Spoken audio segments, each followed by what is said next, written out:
Hello everyone, it's StarGazer and welcome back to another book review. Today we are doing Funny Story by Emily Henry. This came out last year and I am finally doing a review on this.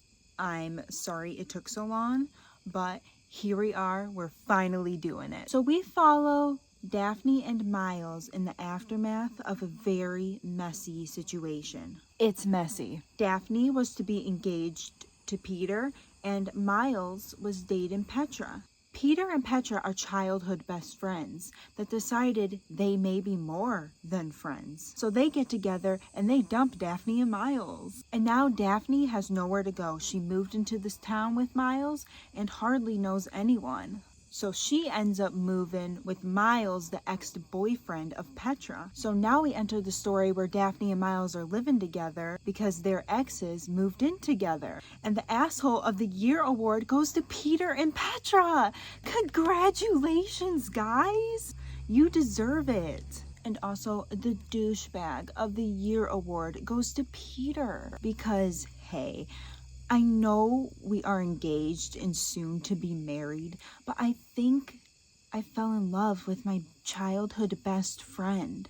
And we are now just confessing our feelings for each other. A little too late there, Peter. So yeah, the engagement's off.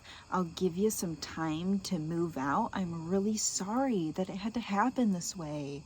So congratulations, Peter. You earned the Douchebag of the Year award. And then guess what?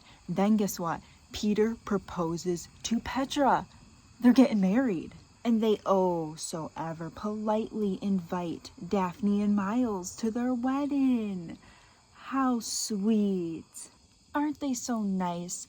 What a beautiful gesture to invite your exes to the wedding and have them watch what could have been their lives. Like, hey Daphne, this is what it would have been like if we got married. So Daphne and Miles come up with a genius idea and decide to fake date each other to make their exes jealous and attend the wedding as a couple so Peter and Petra can see what they're missing.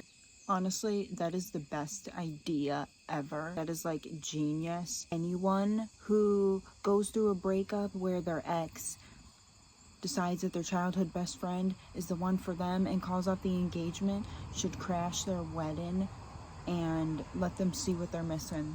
Everybody should just do that.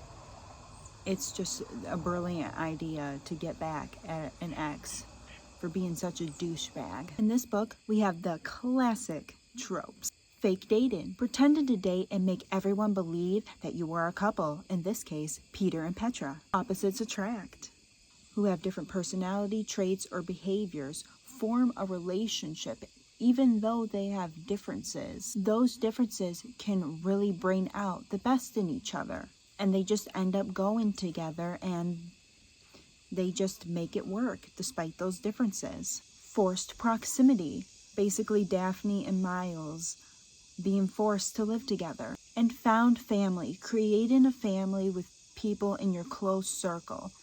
It could be really close family members or friends that you're really close with. And it all comes together to make not an awkward but fun story. Now, let's talk characters a little bit. Miles is charming, easygoing. He takes care of the people around him. And he's super observant and pays attention to the little things. He deals with a lot of issues and baggage from his childhood. Not meeting expectations or living up to those expectations. Not living up to what people expect of him or even what he expects of himself. And how people see him. Like he thinks people see him in such a different way and he doesn't know how he sees himself. He's worried about what people see of him. Daphne is someone who is a little more reserved. She wants to make bonds with people that last. And that stems a lot from her childhood. It's very relatable to people in their 20s, late 20s, early 30s. Finding your identity and making friends can be very hard as an adult. Finding the right people you just click with and making friendships that last a really hard time can be really difficult in those age groups. But eventually you get there and you find your people. It just takes a minute, but eventually you find your circle.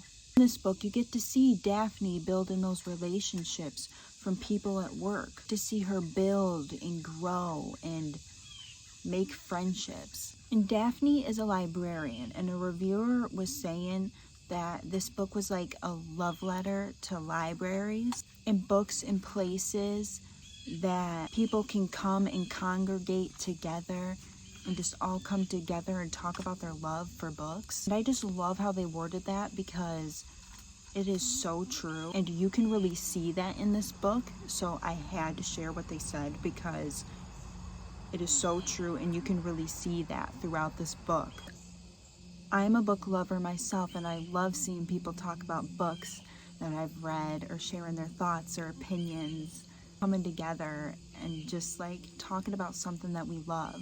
Someone also said that they felt like the characters lacked characteristics in this book. They weren't as developed and didn't have any like defining characteristics about them.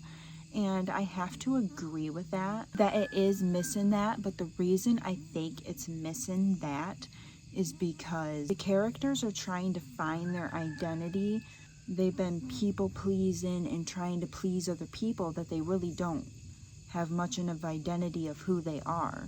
And so they're trying to find that throughout this book. And so they don't really have much that defines them. We're pretending to be something else just to please others. So that's why I think this book lacks that. But other than that, I love Emily Henry's books. They feel warm and fuzzy, and I give this book a 9 out of 10. I loved it, and it was amazing. And yeah, I hope you enjoyed this video, and thanks for watching. Bye.